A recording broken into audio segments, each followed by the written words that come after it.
What's going on, everyone? My name is Jasmine. On today's episode of The Slain Project, we're going to be talking about the suspicious death of 14-year-old Patricia Carpenter. And in this video, I'm going to be talking about the abuse of alcohol inhalants and the fact that she was a mother at the age of 14. And I do not say this to degrade her, but to give you an accurate report on her case. And I also was a mother at the age of 14, so I do understand a lot of what Patricia's family was going through. And I know that if I could make it, she could make it. So if you do leave a comment, please keep it respectful towards Patricia and her family. Don't forget to check out my other videos, and if you want to see more videos on missing and murdered Indigenous people, click that subscribe button and the notification bell. Now let's get right into it. Toronto, Ontario hosts the largest population of Indigenous people in Ontario.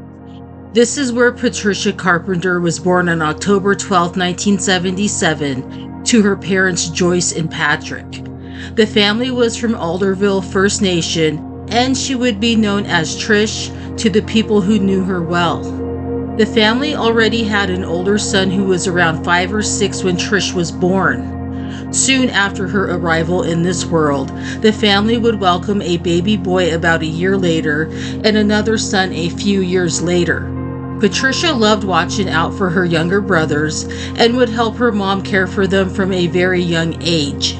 She was a happy child and was proud to be a big sister. Patricia's loving nature was nurtured even more when she was gifted some Cabbage Patch dolls when she was a little girl. She loved to play mom with the dolls and would continue to keep the dolls around when she grew up. Her parents, Joyce and Patrick, would eventually split up, and he moved out of the house and went to live in downtown Toronto.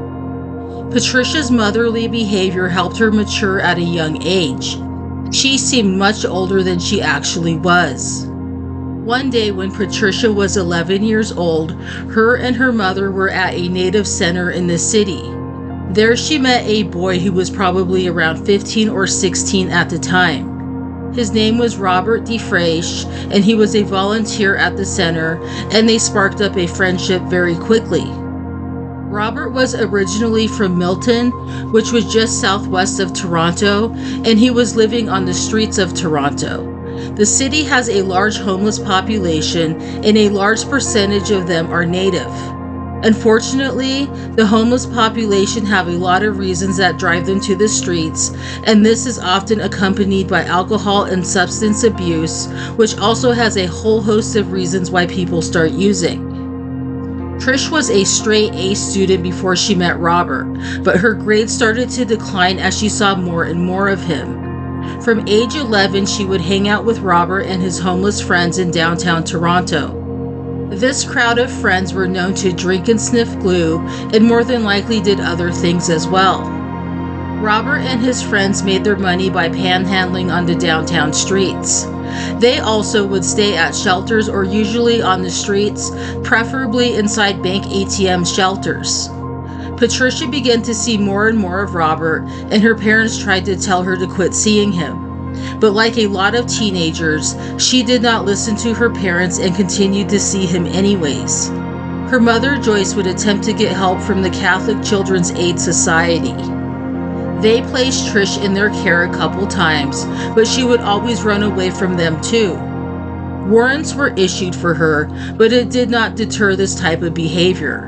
So as a result, Trish was in and out of her home for a couple of years, and the Aid Society stopped issuing warrants for her because it caused her to run away even more. When she wasn't at home or in custody, she would stay at various shelters downtown if she did not sleep on the street. Because she was under 16, she would use the alias Tamara Smoke with an age of at least 16 years to get into the shelters. This worked for her because nobody usually asked for ID. In 1992, Patricia was still in school, but would drop out at age 14 when she became pregnant with Robert's baby. One day when she was at home, her mother noticed some weight gain and asked Patricia if she was pregnant. She apologized to Joyce and said she was sorry for letting this happen. Joyce agreed to help her with the baby and never suggested ending the pregnancy. In the 1990s, the teen pregnancy rates were astronomical. This decade had seen the highest rates of teen pregnancy, but has been on a decline ever since. Robert was 20 years old at the time, and it has never been stated in the media whether the pregnancy was ever reported to the police by Patricia's parents, the Catholic Children's Aid Society, or the doctor who gave her prenatal care. Trish sobered up as soon as she found out she was pregnant, but she would continue to run around downtown during her pregnancy. The young couple remained together and welcomed a healthy baby boy on July 18, 1992, and they named him Dakota. Naturally, Patricia was a great mother. She loved her son and wanted to provide him with the best care she could. But Patricia was young, and after a couple of months, she wanted to go out to celebrate her baby's father's birthday. On Thursday, September 24, 1992, she asked her mom to watch the baby while she went out with Robert and his friends for the night. After the birth of her baby, Patricia sought out help from the Maisie House, which was a branch of the Catholic Children's Aid Society. They provided housing and educated young mothers on parenthood. After she left for the day, Joyce received a phone call that Trish was accepted into this program. She was excited to tell her and waited for her to return home and tell her the good news, but she would never get a chance to tell her. After leaving her house, Trish met up with Robert and one of his friends named Ted King at a downtown park. They drank 2 bottles of wine and sniffed some glue. Ted said that Trish was fine when they left the park and that she was smiling and laughing. After the park, they met up with Ted's girlfriend V and another friend named Kevin Minchin, who was 18. They all split up to panhandle separately, and they collectively made about $55. The money was used to continue the birthday celebration, and they purchased cigarettes, glue, whiskey, and cola for mixing. The group of friends ended up at a construction site behind 205 Yonge Street in downtown Toronto. This was located directly behind the historic Maisie Hall. The site was boarded off, but they found an open spot and simply stepped over a chain to enter. When they arrived at about 5:30 p.m., there were still a few workers at the site, and they waved to the group of friends, but did not ask them to leave. The group of friends made themselves comfortable and started drinking while the city buzzed around them. Everyone in attendance soon became very intoxicated, and a fight broke out between Trish, Robert, and Kevin, and Ted had to separate them. It was never stated what the fight was over, but afterwards, Kevin left by jumping a fence that led to Yonge Street. Nobody in the group saw him again that night or at any other time since then. It was stated that Trish was upset after this and started taking big drinks from the mixed 2-liter bottle. She soon passed out and Robert tried to wake her but was unsuccessful. Robert, Kevin, and his girlfriend tried to move Trish, but she was too heavy, so the group of friends decided to leave the site because they were out of alcohol. They all agreed that they would come back later for Trish. Robert was picked up a few blocks away on Yonge Street because he was too intoxicated and fell and busted open his head. He came to in the ambulance that was taking him to St. Michael's Hospital. Afterwards, he ended up at a homeless shelter called the Seton House to sleep it off. Kevin said that he planned on going back to the site that night, but he said that he ran into a friend and drank some more with him and forgot about Trish. He said that him and V fell asleep at an ATM that night. Patricia never made it home to her baby that night, and her family would never see her alive again. The next morning, on Friday, September 25, 1992, construction workers arrived at the site around 8 a.m. They were probably eager to get the day done so that they could start their weekend. But instead, they were met with a horrible sight. Trish was found face down in a 5 to 6 feet deep hole that was being excavated for a staircase. The hole was not very wide, only about 2 by 2 feet. This hole was never blocked off by the construction workers, and it was a safety hazard. Her legs were sticking out and she was missing a shoe. The width of the hole made it impossible for her to fall all the way through. It was obvious that she was no longer alive. Workers immediately ran for help and found a police officer nearby. She was not immediately identified, most likely because she had no ID. But her boyfriend Robert woke up that morning and showed up at the construction site at some point after she was found. He had no idea that she was no longer alive and asked if she was all right when he saw all of the responders. He was brought in for questioning, and Kevin and his girlfriend V were also located. That afternoon, Joyce was visited at her home by 2 detectives who told her the heartbreaking news about her daughter, and life would never be the same for her. The police initially suspected foul play, but changed their tune after Patricia's autopsy came back. And before I get into the details, there were no signs of injury, trauma, or sexual assault. It was determined that Patricia died of asphyxiation because she had been upside down for too long. The blood was being rushed to her head and deprived the rest of her body of oxygen. The police stated that perhaps she fell in the hole head first because she was looking for change because there were coins found at the bottom of the hole. But her mother and some of the people who found her at the site believed that this would be impossible because the hole was too small. Joyce said her daughter weighed about 200 pounds and finds it hard to believe that she could have fallen in the way she was found. Patricia was stuffed tight into the hole, and many believe that someone would have had to place her in there like that, and that she could not have accidentally fallen into the hole. Her size is what stopped her from falling completely to the bottom of the hole. On the afternoon she was found, lead investigators met with an inspector from the Ministry of Labor and other construction bosses at the site. It was immediately noticed that the area where Trish and her friends entered was blocked off, and the hole she was found in was now also covered up.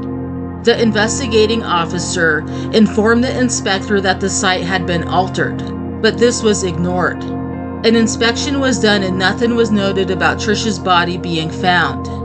The inspector seemed unconcerned that a body had been found there a few hours ago. They seemingly did not care because she was a member of the public and not a worker.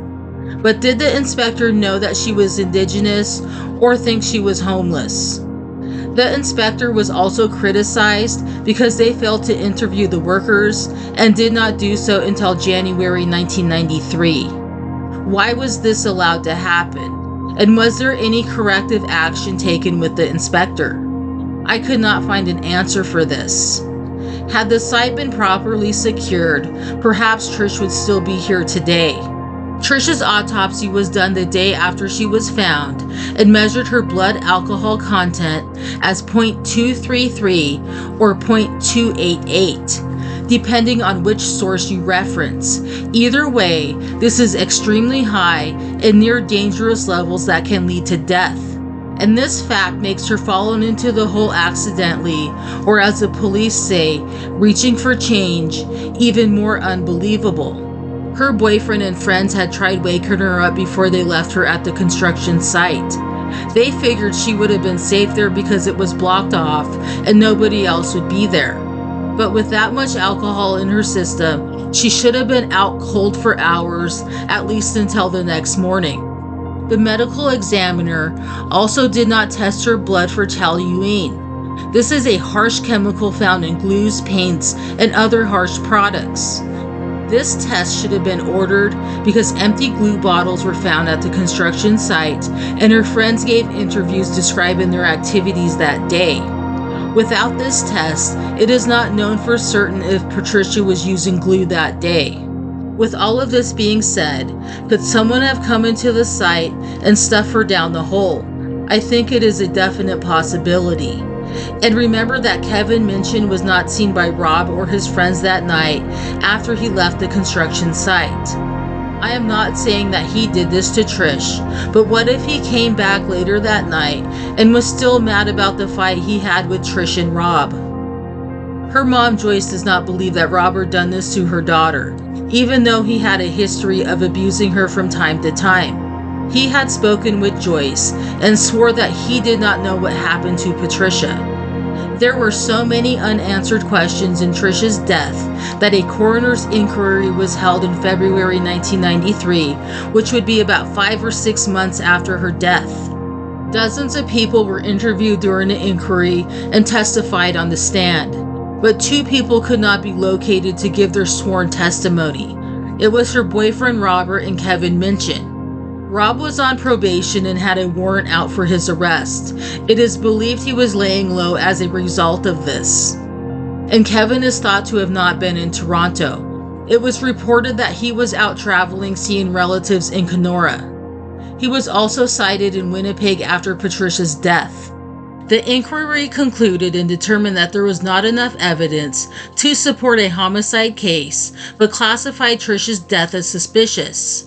Many people on the jury believed that Trish could not do this to herself, but there was simply not any evidence to support that someone else had done this to her. Did someone kill Patricia, or was this just a freak accident? We may never know the answer to this. Kevin was never questioned or interviewed about what he remembered from that night. Her boyfriend Robert would eventually be murdered. Patricia Carpenter was laid to rest on the Alderville First Nation next to her grandmother. Joyce continued to raise her son Dakota and give him a loving home. Trish died 17 days before her 15th birthday. Her life was tragically cut short. She never got a chance to turn her life around and succeed for herself and her son. We all make mistakes in life, and she certainly did not deserve to go out the way she did. If you have any information about the death of Patricia Carpenter, please contact the Toronto Police Service and reference case number 1992-0164159. Thank you so much for watching today's video. If you knew Patricia, please share any memories of her, and I will see you in my next video.